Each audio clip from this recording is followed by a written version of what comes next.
All right, welcome back, everybody.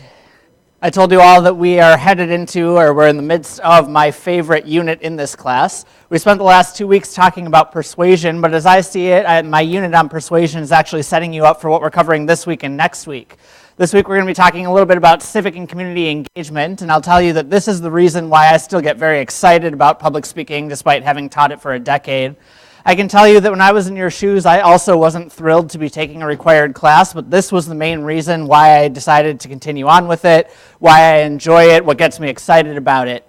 A lot of people don't necessarily see themselves as very politically active or politically minded. A lot of people say, politics doesn't really affect me, or I don't really like politics. I don't really see myself wanting to get involved in politics. But when we're talking about civic and community engagement, we're not just talking about voting. We're not just talking about having our voices heard. What I really want you to see in this unit on civic and community engagement is that there are people who will take your voices very seriously, even if you don't necessarily feel like they will right now. I'm going to walk through a couple examples today of people who didn't necessarily expect to be very civically or politically or socially active. A lot of those people are people who look just like you. And I want you to see that even though you're 18 or 19 years old, there are a lot of adults who really care about your opinions and really want to hear them. And I want you to be able to do, as the title of your textbook says, I want you to be able to find your voices.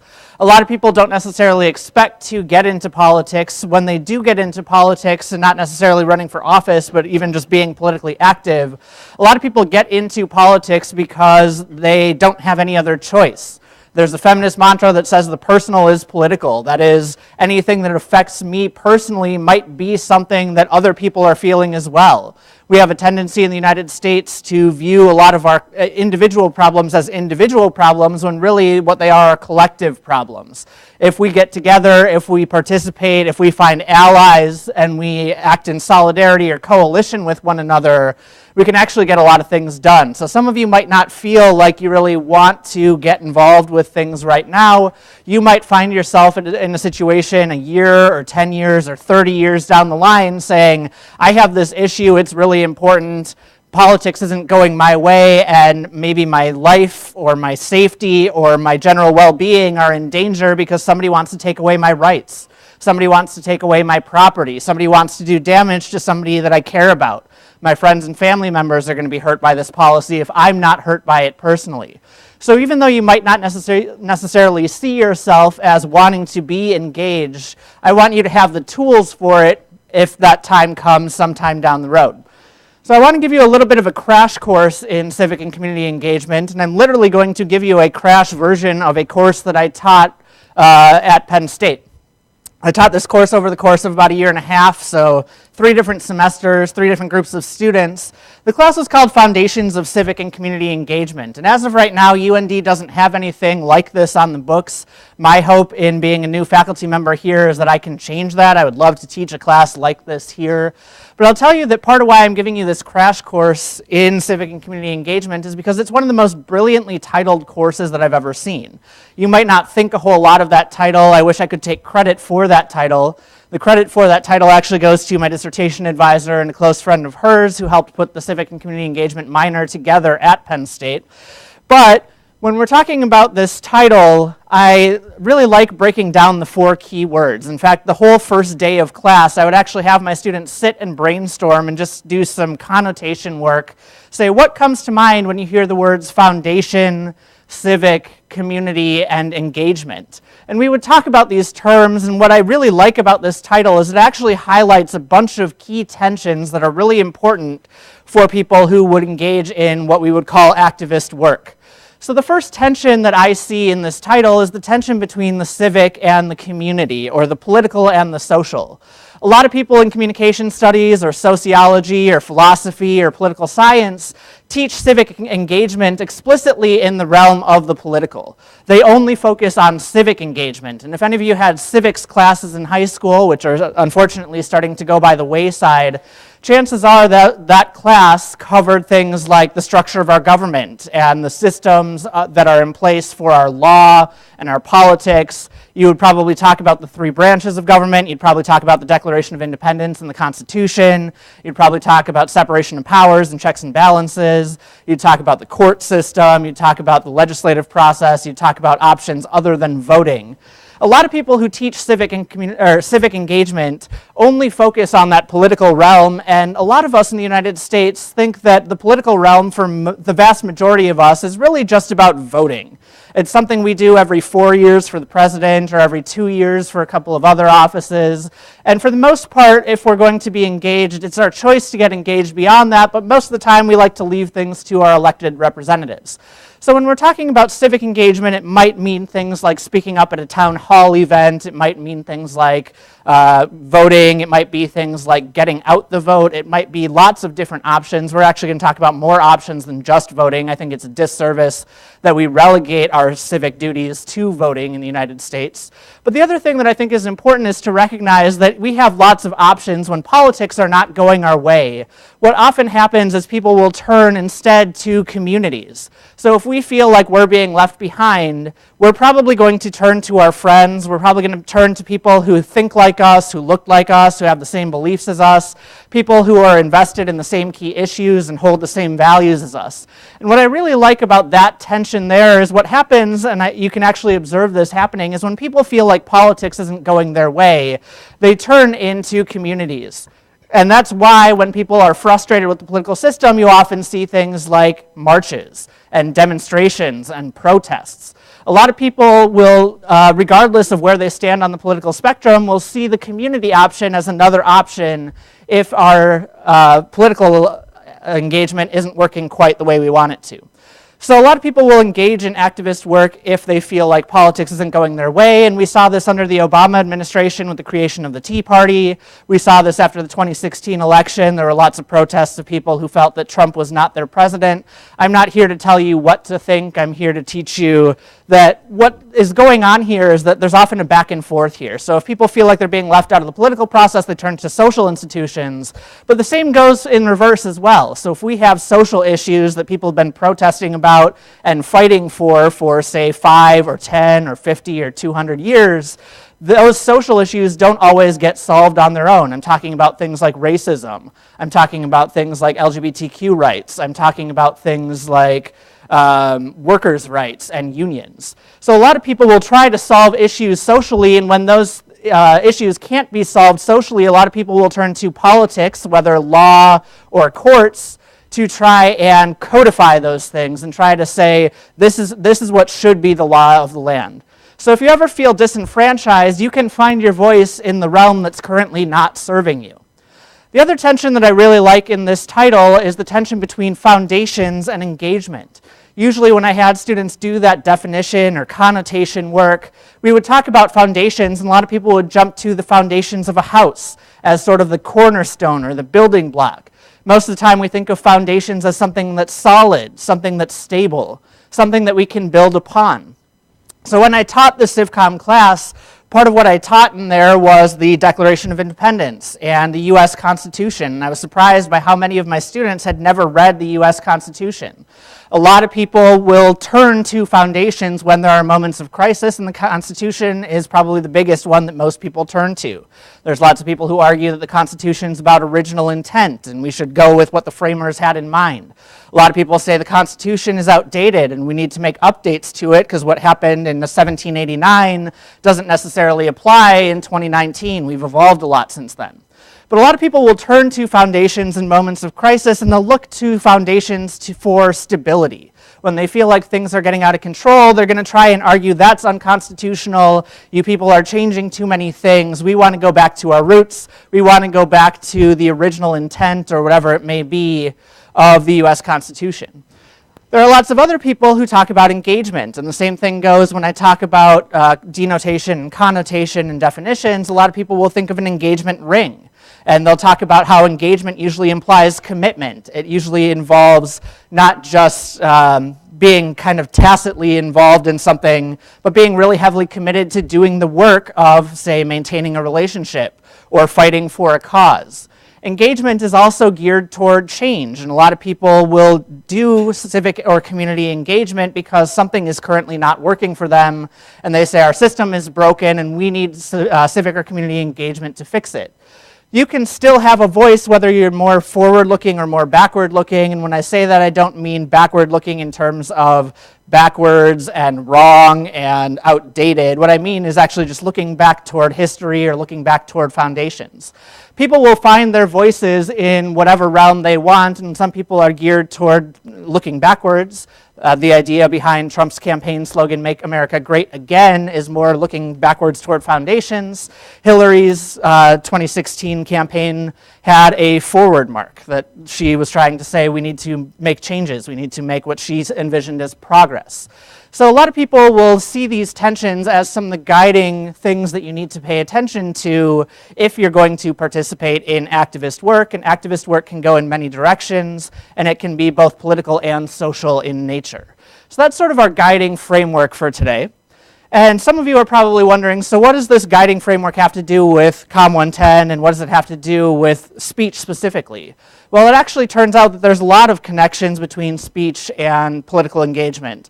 A lot of our earliest theories were talking about how to best get your way if you were trying to make change happen in ancient Greece, or if you were getting sued, how do you make sure that you make the best case for yourself so that you don't end up in jail or killed? Now, we spent the last 2 weeks talking about persuasion, and that's a big part of this. If you're going to be making arguments for stability or change, you're going to have to try and make persuasive arguments, and there are going to be a lot of people who have maybe more life experience than you. There are also people who have more experience with persuasion and evaluating that triangle of claim, evidence, and reasoning that we talked about last week. I want you all to recognize that as young adults, you are still adults, and people will take you seriously as such. In fact, they're often more interested in your opinion because you represent change. Another way of looking at this in relation to COM 110 is how it relates to the communication model. When the communication model goes well, it's a linear transmission process of a source sending a message through a channel to a receiver. When we're talking about civic and community engagement, it's not a linear process. There's multiple sources, there's multiple messages, multiple receivers, all happening simultaneously. The way that I like to think about this is what Michael Warner calls publics and counterpublics. That is, anytime we have a social issue, there's sort of the dominant ideology that's out there. There's also resistance to that ideology, and there's multiple groups speaking out at the same time. So the communication model actually has several different models going on at the same time, and if we want to have our voices heard, we also have to recognize that other people want their voices heard as well. We talked about the rhetorical situation, and Bitzer talking about this in terms of exigence, audience, and constraints. If your exigence is an imperfection marked by urgency, usually that is some kind of social or political issue. It's not always an issue that we have to solve alone. In fact, one of my favorite books from my field is coming from one of the people you read for today, Dana Cloud. Dana Cloud's first book is about rhetorics of therapy. And she says that a lot of people are inclined when they have mental health problems to go seek out a therapist, and that's an individual solution. But a lot of the reasons why people go to therapy are because of family structures or because of work issues. And they're things that we actually face collectively, and if we actually, instead of going to a therapist and paying $80 or $100 an hour, if we got engaged in collective action, we might actually be able to solve some of the bigger problems that we have. We talked a lot about communication ethics a few weeks ago. A lot of what we talked about within communication ethics was this tension between free speech and responsible speech. Just because you have a legal right to free speech in this country doesn't mean that anything goes, doesn't mean that you don't have some kind of ethics or responsibility for your speech, doesn't mean that other groups might not hold you accountable if you say something that's offensive. So we want to be careful, we want to be mindful of how we're using our speech. Last but not least is what I've been talking about earlier, and that is the title of your textbook is about helping you find your voice. You may not feel like you have much of a voice or want to use it right now because you don't have causes that you're particularly passionate about. Again, as we'll see later today, a lot of the people that end up in civic or community engagement didn't necessarily expect to do so. But if you're looking to find your voice, you need to look no further than the First Amendment to the U.S. Constitution. If you look to the First Amendment, aside from the two clauses talking about non-establishment of religion or prohibiting free exercise of religion, all of the other remaining freedoms in the First Amendment have something to do with finding your voice. freedom of speech, being able to speak up, freedom of the press, being able to write with your voice, freedom of assembly, being able to protest and march and organize with other people who have voices like yours, freedom to petition, freedom again to submit in writing a redress of grievances to the government. Those are all things that can help you find your voice if politics are not going your way. And oftentimes when we have tumultuous moments in the United States, they're accompanied by free speech and First Amendment controversies. So I want you to be able to speak up. I want you to have the tools for civic and community engagement when you're ready to do that. Now, we've talked a little bit about what those terms mean. I want to see how they apply in practice, and so I've pulled up a couple examples of things that came up in my civic and community engagement class as topics that were of interest to my students. They might not be the exact topics that you see on the board, but a handful of different ideas that came up. What I want you to do is to look through these different examples and to talk to a neighbor about which one do you think does not constitute either civic or community engagement or both. So take a second, read through these examples, see if you can figure out which one doesn't belong here. And when you do, talk to your neighbor and tell them why you chose the one that you did.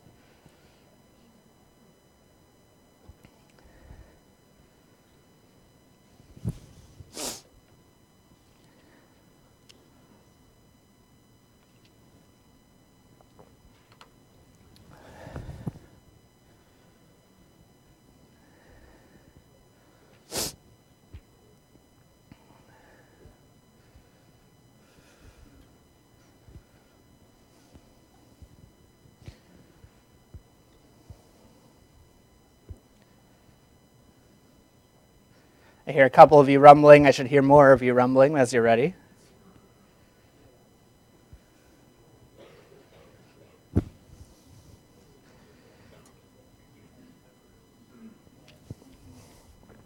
Which one of these would you say doesn't count and why? Go ahead and show me on your fingers A, B, C, D, E, 1, 2, 3, 4, and 5. I'm just kind of curious to get a temperature of the room. Seeing a couple 4s over there, 2s. Again, A, B, C, D, or E, raise your hands. Seeing a handful of 2s. That seems to be the majority answer. Why would people say B does not count here? Somebody who chose B, tell me why you chose that as something that would not count as either civic or community engagement. Go ahead.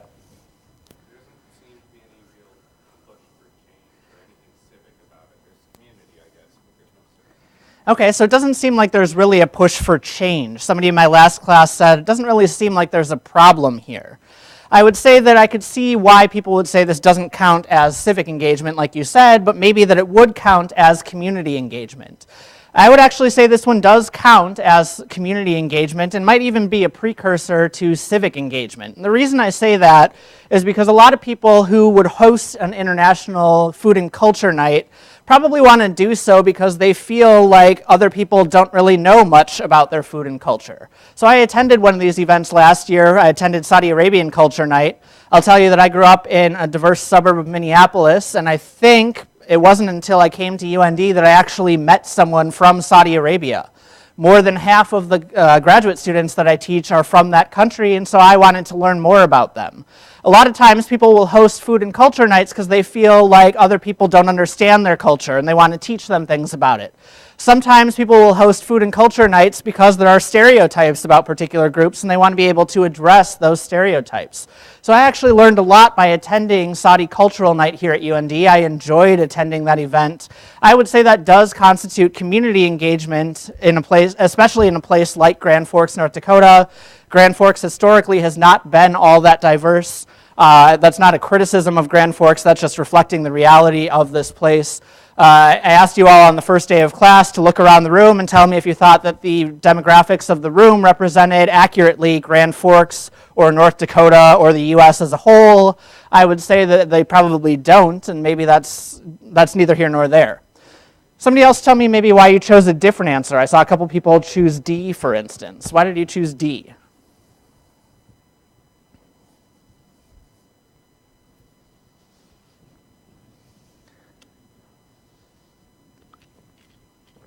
I know I saw a couple of hands. Even if you didn't choose D, why would you say D might not fit as either civic or community engagement? Yeah.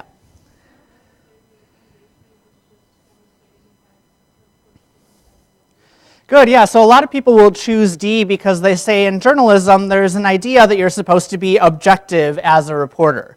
What that means is that your reporting, your journalism, should not be reflective of your political bias or your demographics or your religious leanings or lack thereof. When reporters report stories, they're only supposed to report the facts. Now, I'll challenge you a little bit on this, and there's two reasons why I'll do that. The first is that the facts are not really all that universally shared. You can actually look up, if you do some media ecology studies, as some of my colleagues do at other universities, you can look up the fact that 6 companies own most of the media companies in the United States. So if you get a local ABC, NBC news channel, those are owned by particular companies. And if you look up the Wall Street Journal, they have a feature on there called Red Feed, Blue Feed. And you can actually look at how organizations like Fox News and the ones owned by News Corp are reporting the same stories very differently from how CNN and MSNBC and a lot of liberal-leaning news sites report. And they'll put the same stories side by side, and the liberal-leaning ones will have a liberal bias, the conservative-leaning ones will have a conservative bias.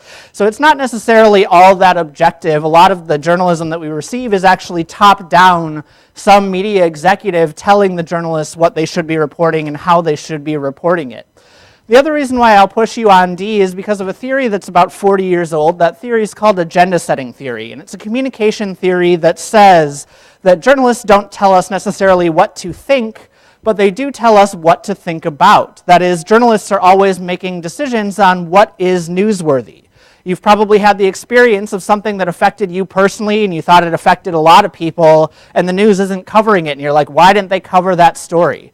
Agenda setting theory says that journalists are the ones who decide what we consider news, and what we consider news is what we talk about, and we often talk about it in the same ways that the news is framing it for us. So even though it might not be, or it might not seem like the news is solving a problem, the news is nevertheless a gatekeeper or a curator of the information that we receive about civic and community issues. You can probably see where I'm going with this. I'm not going to go through all 5 of these in a lot of detail, but I'll tell you that this was a trick question. These are all issues that came up in some capacity in my classroom. A lot of people who said A have a conversation that's also happening in communication studies around what's called slacktivism. Slacktivism is the idea that a lot of our online communication that we would consider activist engagement isn't really engagement at all. If we think about this from the perspective of the Stacys, we have to ask ourselves whether what we're doing on Facebook or Twitter or Tumblr or Instagram, if we're trying to do engagement, at the stasis of definition, does it even constitute engagement at all? Most people will say yes to that question. It constitutes some form of engagement. If we shift from the stasis of definition to the stasis of value, we have to ask the question, does it constitute sufficient engagement? That is, if I share a Facebook status and it gets a whole bunch of likes or clicks, does that necessarily change people's minds? Does that necessarily change people's behaviors? Communication scholars are actually really split over whether our offline communication and our online communication are the same, or whether it's actually necessary for us to do offline engagement if we're going to call it engagement or activism. So there are a lot of people who are saying that nevertheless, social movement has a lot of power. Probably the biggest way I see this manifest in speeches, and especially in your deliberations at the end of the semester, is a lot of you will want to have a thesis that says, well, we just need to raise awareness about this issue.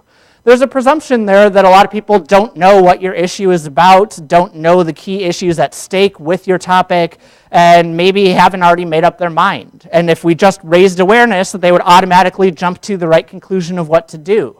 Most of the time when students have that as their thesis, my question is it really the case that people aren't aware of the issue, or maybe they just don't agree with you? So you have to ask yourself those kinds of questions when we're talking about digital activism. A lot of people will also choose C and E here. If you chose C and E, it's probably because you disagree with the people who are engaging in those activities. Or maybe you agree with them, but you don't think it's the right way or the right manner to do civic or community engagement. We have this notion of civility that we're going to come back to later. But a lot of people say that it's not really good civic or community engagement if it doesn't represent the vast majority of people in the United States, if it's just kind of a fringe group. But if you talk to people who are engaged in those activities, they will tell you absolutely they are engaged in civic or community engagement or both. And they'll tell you that it's not only the, civic or community engagement, but that it's their right to be able to do that. It's their right to be able to exercise it. So you don't want to dismiss civic or community engagement just because you happen to disagree with it. When we were talking about the communication model, I told you there's lots of speakers, lots of messages, lots of receivers happening all at once. If you don't like someone else's civic or community engagement, that can be one of the things that prompts you to find your voice and be able to speak up so you can offer an alternative to the civic or community engagement that they're participating in. Now, I also want to ask you, when you think of civic and community engagement, who comes to mind? Just go ahead with your gut instincts. Who are some of the people who you think of that participate or that lead big changes that happen nationally or locally or internationally? Who comes to mind? Just off the top of your head. Usually politicians. Within politicians, is there a particular group or person that we think of as making a lot of decisions and having a lot of power? Oftentimes we'll go to the president. If we don't go to the president, what we're going to go to is big leaders like Martin Luther King or Mahatma Gandhi, or we're going to go to maybe celebrities who have an influence and maybe they use their celebrity status to take up a particular cause. But oftentimes people think of civic and community engagement as our elected officials, and especially the president. If you look at the history of the presidency, you'll know that all of the presidents in the United States have been men. All of them except for Barack Obama have been white men, and most of them have been very wealthy white men. So that kind of signals to the rest of us that if we defer to the president as kind of the big decider of civic and community issues, that a lot of people are probably going to be left out of that process. A lot of young people don't necessarily think of themselves as the big drivers of change. What I'll tell you is, one, that there's a lot of safety in numbers and a lot of power in numbers. There's a lot of ability for you all to speak up, maybe not individually if you're not comfortable doing that yet, but as part of a collective. And maybe over time you build up and find your voice. I also want to tell you that a lot of people who didn't necessarily expect to do civic and community engagement work are the ones who actually make the biggest difference. So I'm going to walk you through a couple different examples of people who maybe didn't expect to make that big of a difference. The first person who comes to mind is somebody whose book I used to teach in that class, and that is a woman named Doris Haddock. She's the one pictured up here. Doris Haddock was also known as Granny D. Granny D is a woman who decided that she was going to make change happen very late in her life. I'll tell you that Granny D would have identified as an activist prior to the big thing that she wrote her book about. She probably in the 50s and 60s was engaged in a lot of anti-nuclear activism. She was really uncomfortable with nuclear power. She was concerned about nuclear accidents. So she did do a little bit of civic and community engagement when she was younger, but that's not what got her noticed. That's not what she was known for. It wasn't really a big part of her life. What got her noticed and what got her attention was actually something she decided to do when she was Granny D, something that she decided to do when she was older. So what happened is Granny D actually turned 89, and around the time that she turned 89, she had already lost her husband, and one of her best friends died when she was 89. So she was about to turn 90, and she said, I don't have a whole lot of time left on this planet. There's something that's really been bothering me. It's something that does feel very personal, even though we're inclined to think of it as a political issue. And she decides that she wants to take up the cause of campaign finance reform. Raise your hand if you've heard that phrase before, campaign finance reform. Can anybody offer us a working definition of what it might mean? Anybody feeling brave? I'll help you if you get stuck. Yeah.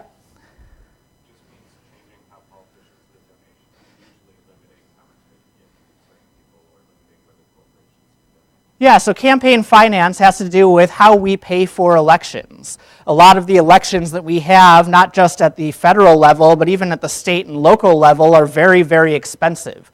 Most people can't afford to run a modern campaign unless they either have a lot of money that they've made in their lifetimes or inherited, or if they can't raise a lot of money from supporters. Granny D, essentially, when she was advocating for campaign finance reform, said there's way too much money in politics, and a lot of that money that's in politics is there because of backroom deals that voters and the general public don't get to see. So she decided she wanted to work to get some of that money out of politics. Some of that money was coming from corporations. Some of that was coming from wealthy donors. Some of that was coming from unions. She didn't care if that money was on the left or the right or the independents. She cared that there was so much money in politics because she saw it as corruption. It was kind of this quid pro quo, which means this for that. If you're not familiar with sexual harassment law, quid pro quo means that if I help you do something, you're going to help me with something. So a lot of people would be donating lots of money to politicians' campaigns as just kind of this favor to them. And then once they got elected, they'd say, remember that favor that helped you get elected? Well, we have some policies we want to see changed. We have some regulations that we want to see cut. We have some issues that we don't want you to be vocal about, so we're going to call in a favor based on that. Granny D said there's way too much corruption in politics, so she decided in her 90th year of being alive that she was going to walk, or maybe hobble, across the continental United States. So she went to all 48 of the continental United States. She didn't go to Alaska or Hawaii. She almost died in the Arizona desert. She walked through North and South Dakota. She walked through Seattle and California and New York and Florida and Texas. She walked across the continental United States with a sign that just said, Granny D for campaign finance reform. She had other people join her along the way. Sometimes she was walking just with her son or just with a couple of friends. But she was walking across the continental United States, talking to anyone who would listen to her. And she decided she wanted to make big change happen, and so she walked across the continental United States. She goes to Washington, D.C. She makes a whole bunch of speeches along the way. She gets to Washington, D.C. and decides she's going to give a big speech in the U.S. Capitol Rotunda. So she gives a speech in the U.S. Capitol Rotunda. Does anybody want to guess what happened as a result of her giving that speech, or after giving that speech? Just go ahead and shout out some guesses. I'll let you know if you're right or wrong. What do you think happened? She gives this speech about campaign finance reform in the U.S. Capitol. Anybody want to guess? It's Tuesday morning. It's near the end of the semester. We're a little tired. Go ahead. That wasn't actually the direct moment when they did pass the McCain-Feingold Act, but the McCain-Feingold Act was a campaign finance reform act that was passed by it was brought forward by Senators John McCain and Russ Feingold. It was a bipartisan act for campaign finance reform. If you read the text of the McCain-Feingold Act, you will see that they actually credit Granny D for getting the momentum started around that, and they say that this act probably would not have been possible without this 90-year-old woman deciding to walk across the continent of the United States to make it happen. So that was a good guess. Anybody else want to give a different guess? What do you think happened to this 90-year-old woman when she decided to speak in the Capitol Rotunda? I hear a couple rumblings. Every semester I ask that question and somebody says she died. She didn't die in the U.S. Capitol Rotunda, but it's not a bad guess. She's 90 years old. It's not an unreasonable conclusion. She actually lived for another 10 years after that speech. She gives this speech in the U.S. Capitol Rotunda. It's not a trick question. I didn't expect any of you to know the answer to it. She gives this speech in the U.S. Capitol Rotunda and is promptly arrested. Why is she arrested? Because the U.S. Capitol Rotunda is one of the few places in the country where you do not have a legal right to free speech. It is illegal to demonstrate in the U.S. Capitol Rotunda. Granny D probably knew that, but they still nevertheless arrested this 90-year-old woman. She didn't serve in jail for very long. She was arrested and then pretty promptly released. Shortly after that, the McCain-Feingold Act was passed. Shortly after that, she actually ran for, I believe it was a Senate seat, might have been a congressional seat in Wisconsin. She ran as like a 96-year-old woman. She didn't win, but she gave some really interesting speeches. If we had more time, I would show you some of Granny D's speeches about campaign finance reform because they're quite entertaining. She's not just old, she's not just smart, but she's also funny, and she was really clever. She then lived on until 2010, and that is when she actually died. She died in 2010, and 2010 is the same year that the United States Supreme Court ruled on a case called Citizens United. Unfortunately for Granny D and her supporters, Citizens United actually took out a lot of the McCain-Feingold Act and basically put more money into politics. If you've heard of super PACs or 501c4s, those are a result of Citizens United. I think Granny D actually passed away before the Supreme Court ruled on that particular case, but nevertheless, it's an interesting case study, and there are people still fighting Granny D's cause, and oftentimes they will know who she is and they will cite her, despite the fact that she's been gone for about a decade. I don't think she planned to get this involved. I don't think she planned to receive this much attention, but nevertheless, her cause was one that she decided to take up. She's one of those people that I would want to be when I'm a little bit older. If I still have the strength and the energy to do something like that when I'm 90 years old, that would be fantastic. So she's one of those people that I'd like to be when I grow up. This is another example of somebody who I'd like to be when I grow up, and I say that knowing that this person's about a full decade younger than me. This person's about the age of most of the people in this room. Does anybody recognize who she is? Anybody know who this woman is? Yeah, go ahead. It is. It's Malala Yousafzai.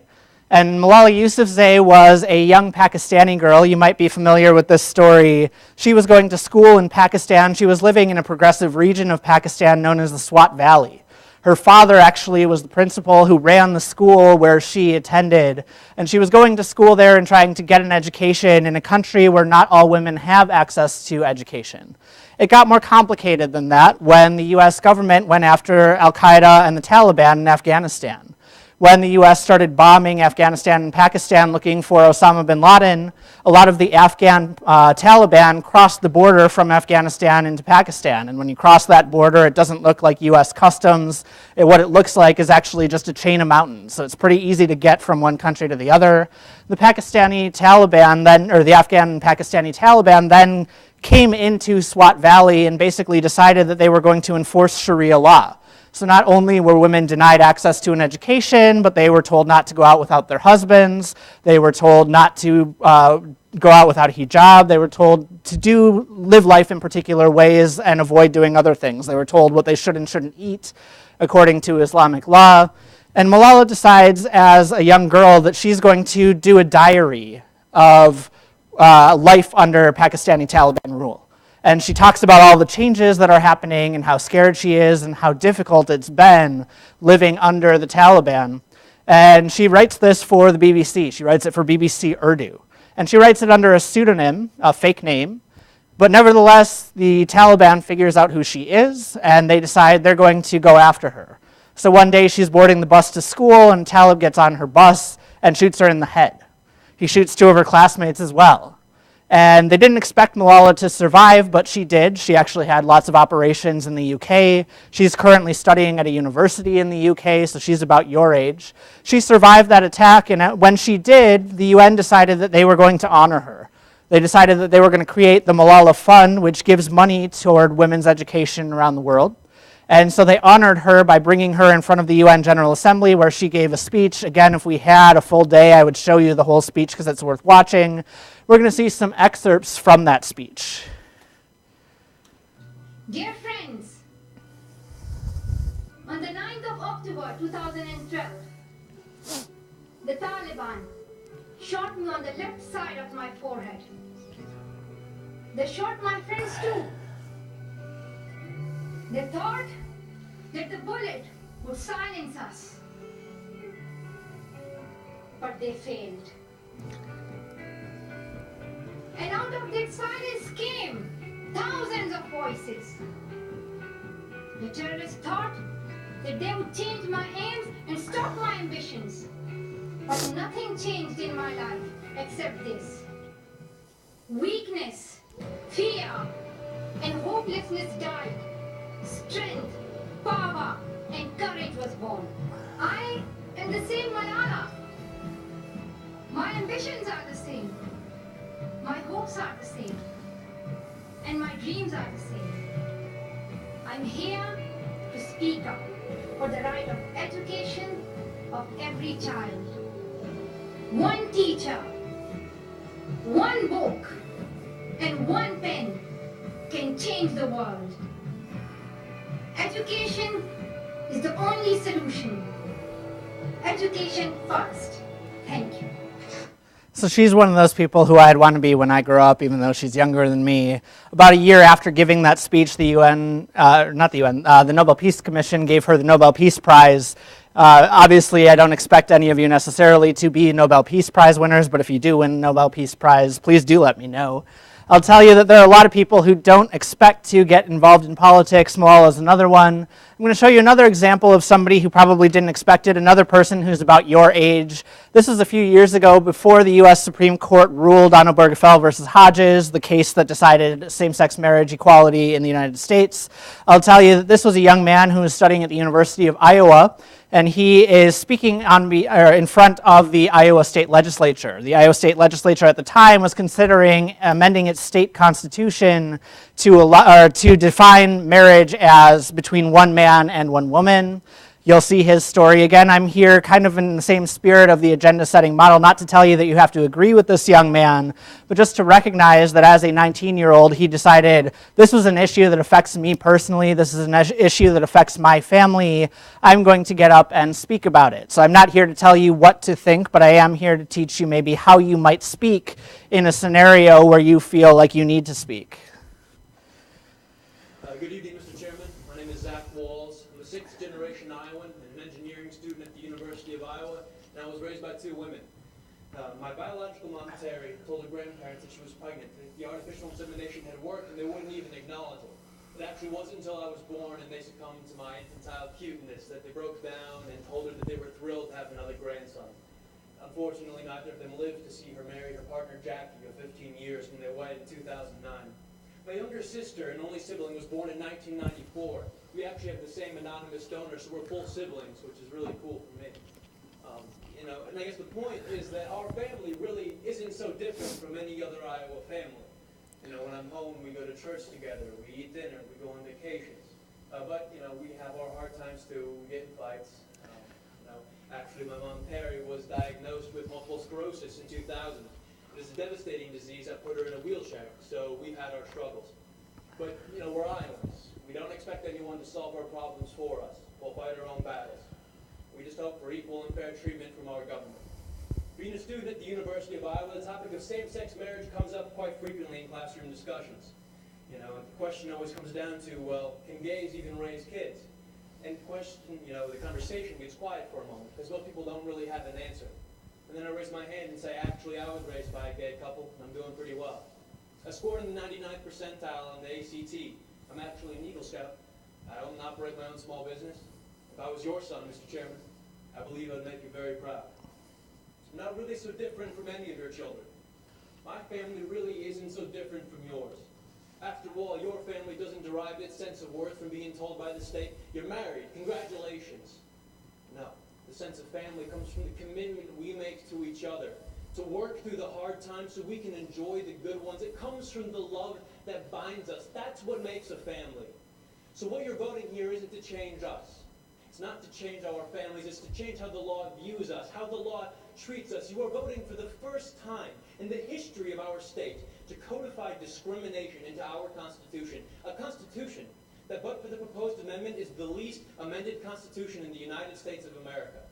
You are telling Iowans that some among you are second-class citizens who do not have the right to marry the person you love. So will this vote affect my family? Would it affect yours? Now, in the next 2 hours, I'm sure we're going to hear plenty of testimony about how damaging having gay parents is on kids. But in my 19 years, not once have I ever been confronted by an individual who realized independently that I was raised by a gay couple. And you know why? Because the sexual orientation of my parents has had zero effect on the content of my character. Thank you very much. So again, another example of somebody about your age, a student at the University of Iowa who didn't necessarily expect to speak up. I'll tell you that Zach Walls in the last election in November was elected and is now an Iowa congressperson. Again, you don't necessarily have to agree with his positions. I show you this because it's a pretty good example of that logic of claim, evidence, and reasoning. Now, if you don't buy the fact that you can still speak up and be heard, I'll give you one more example. This is Elijah. I'll tell you that Elijah was a student in my civic and community engagement class at Penn State. Elijah's story is that he grew up with epilepsy, and he was at a prep school in Florida. And at the prep school where he was learning, getting an education, he was taking classes like calculus early in the morning. And in particular, the lighting in his classroom where he took calculus was fluorescent lighting, and it would flicker just like the ones outside the hall here. And just about once a week, Elijah was going to the hospital because he was having seizures. And he said, this is not sustainable. This is affecting not just my health, but also my education. I need to fight the school on this. So he did. He actually fought the school. He sued them. Elijah won. And not only did he do that, but he said, if I have these barriers to education, there are lots of other people who have barriers to their education, whether that's based on their race, based on their gender, whether they've been a victim of sexual violence, or based on learning differences. So Elijah decided he's going to fight for more equal education. He started an organization called Equal Opportunities for Students, where he interviews people and fights for educational causes. He's met with former secretaries of education. He's met with current and former congresspeople. Elijah is going to Harvard in the fall to get a master's in public policy. He was my student a couple of years ago. He's given me permission to share his story. If you want to see his TED Talk, you can look that up online. His name's Elijah Armstrong. So this is my way of trying to inspire you all to take up this work. If there's a cause that you care about, I want you to find your voice. I want you to be able to speak up about it. There's a couple other things that I just want to cover in the few minutes we have left, and they have to do with tying civic and community engagement to what I study and what I research. I've told you all before that I spend a lot of my time looking at the relationship between communication and violence. And I think there's a lot of times when civic and community engagement has the possibility to become violent. I want you to recognize the history of communication as it relates to violence and to see how various communication scholars have seen that relationship so that you might think about how you might engage in civic and community engagement while still keeping a strong sense of personal and professional ethics. So the earliest writings on persuasion and coercion come out of ancient Greece around the same time that we're talking about our early speech theories. There were Greek goddesses known as Peitho and Bia, and those were essentially representing persuasion and coercion. And the ancient Greeks were very concerned about persuasion leading to coercion. They wanted to find the most ethical ways to have persuasion that didn't involve you making a decision at the blade of a knife, or as we might say today, at the barrel of a gun. So they've tried very hard to figure out what are the most ethical ways to separate out persuasion and coercion, and that's why you get writings on syllogisms and enthymemes, because if we're not using syllogisms and enthymemes, we're using swords and bullets. Aside from that, that's been the history for about the last 2,400 years. In the 20th century, we saw a lot of different ways of rethinking this relationship. There were some communication science scholars who said it's not necessarily that persuasion is the most important thing about public speaking or communication, but that sometimes persuasion just happens by way of chance. It's just influence. The radio station plays a song over and over again, and you might not like that song the first 5 times you hear it, but if they play it 300 times, you might associate it with a fond memory, or you might realize there's a bass line that you like in that song. So there's questions of whether persuasion has to be intentional. Also in the 20th century, we have rhetorician Kenneth Burke. He's probably the most famous rhetorician of the 20th century. He talks about not persuasion, but instead identification. I've been rereading a lot of Burke lately, and a lot of what Burke was up to was resisting Nazism. He was writing about Hitler and how Hitler was so persuasive. And he says that our goal in communication and public speaking is not always persuasion, but instead identification. That is the creation of groups of us and them, and identifying with people that we perceive ourselves having things in common with, and separating ourselves out or dividing ourselves from people that we don't see ourselves having a lot of commonalities with. He says that the worst corruption of identification is war, and that it takes actually many acts of similarity in order for us to see an us versus them and to be willing and able to go to war. Last but not least, in the 1990s, we have Sonia Foss and Cindy Griffin, who are feminist scholars, and they come at this and say, actually, any act of persuasion is an act of coercion. The Greeks tried to separate them out, but if I come in with an agenda and I say my ideas are more important than yours, then I'm going to try and persuade you, even though your ideas might be equally valid. And Foss and Griffin, as you should have read for today, are trying to fix the imbalance or the hegemony that's existed where the same people are always on the top and the same people are always at the bottom.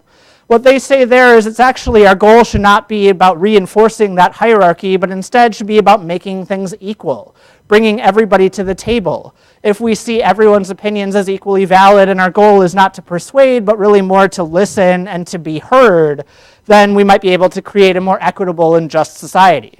That's their goal. We'll get to that goal in a second here, but ultimately we have this continuum from invitational rhetoric, which is probably the least violent, through force, which is probably the most violent. And along the way, we have identification, influence, persuasion, and coercion. I don't expect you to memorize this continuum, but I want you to see your actions, if you're going to participate in civic or community engagement, as participating somewhere along this continuum. Now, I'll tell you that a lot of people think that invitational rhetoric is very bound up with civility. We have a Venn diagram up here. I have the words civic and civil. Civility has to do with saying things in the right place, in the right time, in the right manner. It has to do with maybe not swearing or not offending people. Civility has to do with participating in ways that we generally see as nonviolent. And a lot of people, especially in North Dakota, will say you have to be civil in order to earn the right to participate in civic or community engagement. And a lot of people will say you have to be in that middle space between the two, or your argument is invalid and we're not going to take you seriously. So Foss and Griffin are kind of in that vein. They say that the goal is to create equality, and they create equality by way of civility.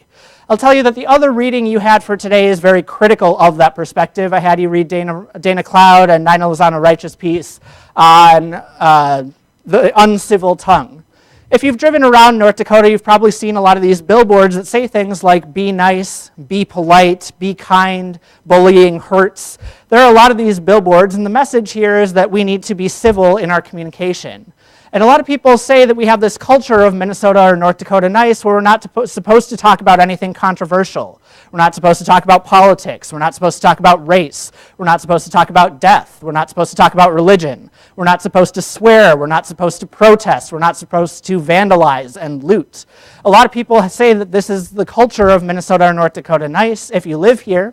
If you don't live here, a lot of people see this as Minnesota or North Dakota passive-aggressive. And they say that when you actually don't talk about controversial issues, you can't solve those issues.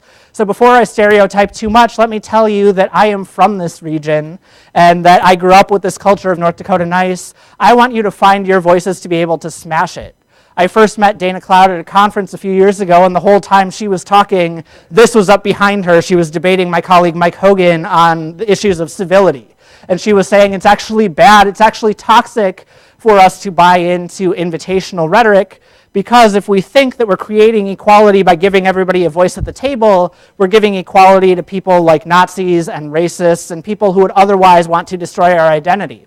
So rather than making an equalizer, it actually sustains the same hierarchies that Foss and Griffin were trying to undermine. Now, what I want you to take away from this lesson, if anything else, is that you have the opportunity to speak. I want you to break that culture of Minnesota or North Dakota nice. So I'm going to leave you with a quotation from Dietrich Bonhoeffer. Bonhoeffer was a dissident who was resisting the Nazis, and he said, "Not to speak is to speak, not to act is to act." And I leave you with that, trying to inspire you to see yourselves as people who either might be now or at some time in the future able to speak about the issues that you care about. I've tried to give you the tools to make your voices heard. So I want you to find your voices and I want you to use them. I'll see you next week.